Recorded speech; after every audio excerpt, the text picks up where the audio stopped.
Panalangin sa panahon ng kalungkutan. Tahimik muna tayo sandali. Hayaang manahimik ang ating puso sa presensya ng Panginoon. Huminga ng malalim. Sa bawat paghinga, hayaan nating lumuwag ang bigat ng kalooban.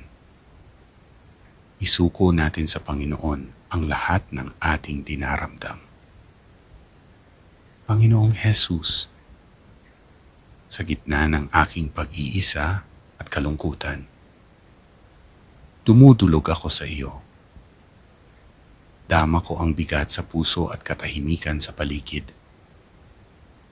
May bigat na hindi ko maipaliwanag at kalungkutang hindi ko maipaliwanag sa iba. Ngunit alam kong ikaw ay narito. Alam kong hindi ka kailanman lumalayo. Panginoon, sa bawat araw na lumilipas, ramdam ko ang bigat sa dibdib, ang pakiramdam ng pag-iisa, na para bang wala nang makakaunawa. Minsan, kahit napapaligiran ako ng mga tao, pakiramdam ko'y nag-iisa pa rin ako. Minsan, sa gitna ng ingay, tahimik pa rin ang aking puso. Tahimik sa lungkot, sa takot, sa pangungulila. Ayon sa Awit, chapter 34, verse 18, ang Panginoon ay malapit sa mga pusong wasak at inililigtas ang mga nawawalan ng pag-asa. Panginoon, salamat dahil sa oras ng aking lungkot at pagkalugmok. Hindi mo ako nilalayuan. Ikaw ay malapit sa akin. Tulungan mo akong manampalataya. Nasa gitna ng aking kalungkutan, paalalahanan mo na ako'y hindi nag-iisa, na ikaw ang aking kaibigan at tagapagligtas na kailanman ay hindi bumibitaw. Panginoon, nagtitiwala ako sa iyo. Alam ko sa tamang panahon, may kagalakang darating mula sa iyo. Tulungan mo akong huwag mawalan ng pag-asa. Kahit walang lakas ang aking loob, ikaw na po ang maging aking lakas. Inaamin ko, Panginoon, na minsan ay sinusubukan kong akuin ang lahat, na para bang kaya kong buhatin ang aking sarili. Ngunit nga, itinataas ko ang aking kamay sa iyo. Inaamin kong hindi ko kaya ito ng mag-isa. Panginoong Jesus, tulungan mo ako. Sinabi mo sa Mateo chapter 11, verse 28 to 30.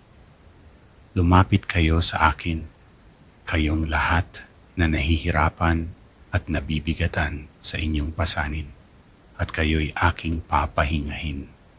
Pasanin ninyo ang aking pamatok at matuto kayo sa akin, sapagkat ako'y maamo at mababang loob, at makakatagpo kayo ng kapahingahan para sa inyong mga kaluluwa. Salamat, Panginoong Jesus. Sa iyong mga salita, naririnig ko ang imbitasyon mong magpahinga sa iyong piling. Panginoon, gusto kong magpahinga sa iyo. Pahingahin mo po ang aking pagod na damdamin, ang aking nalulungkot na puso. Panginoon, sa mga gabing tahimik at ako'y nag-iisa, naway maramdaman ko ang iyong mga pisig na iyong mayakap sa akin. Naway ang iyong kapayapaan ang siyang magpuno sa lahat ng puwang na iniwan ng mga alaala, ng mga taong walna, ng mga pangarap na tila nawala, sapagkat natitiyak kong walang makapaghihiwalay sa atin sa pag-ibig ng Diyos. Oo, Panginoon, walang makapaghihiwalay sa pag-ibig mo. Hindi ang lungkot, hindi ang pangungulila, hindi ang kahirapan, hindi ang pagkabigo. Panginoon, punuin mo ng bagong pag-asa ang aking puso.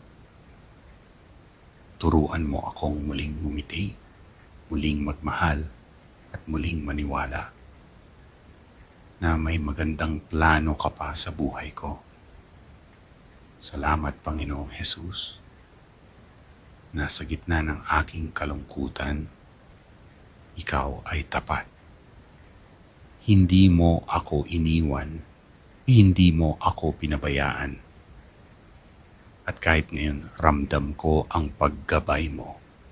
Salamat sa liwanag ng iyong salita. Salamat sa pag-asang hindi kailanman mauubos. Iyong sinabi sa Pahayag, chapter 21, verse 4, at papahirin ang bawat luha sa kanilang mga mata. Hindi na magkakaroon ng kamatayan, ni pagdadalamhati, ni pagtangis, ni sakit paman. Oo, Panginoon, darating ang araw na wala ng luha, wala ng lungkot.